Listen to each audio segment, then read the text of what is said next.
Dünyanın peşəkar idmançıları Qazax Olimpiya İdman Kompleksində öz güclərini sınağa çəkdi. Bu gün Qazaxda İdman Bayramı qeyd edildi. Şəhidlərimizin xatirəsinə həsr edilmiş turnirdə Oğuz Döyüş Liqasının peşəkar döyüşçüləri dünya kəmər uğrunda mübarizə apardı.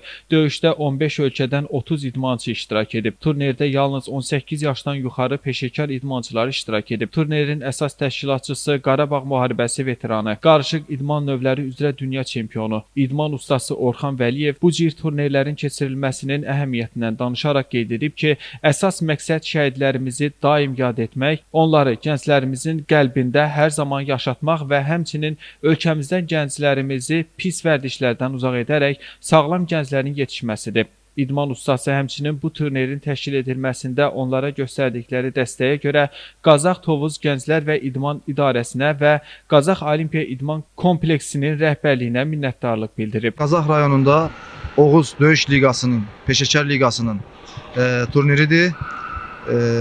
Turnirimizin məqsədi gənclərimizin sağlam böyüməsi və şəhidlərimizin əziz xatirəsinə həsr olunmasıdır. Bu turnirdə 15 ölkədən idmançılar iştirak edir.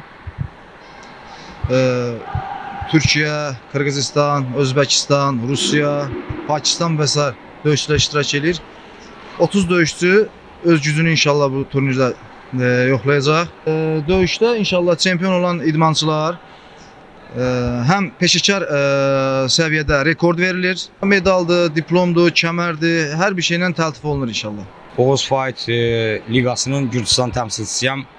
İlk öncə Allah bütün cəm şəhidlərimizə rəhmət eləsin.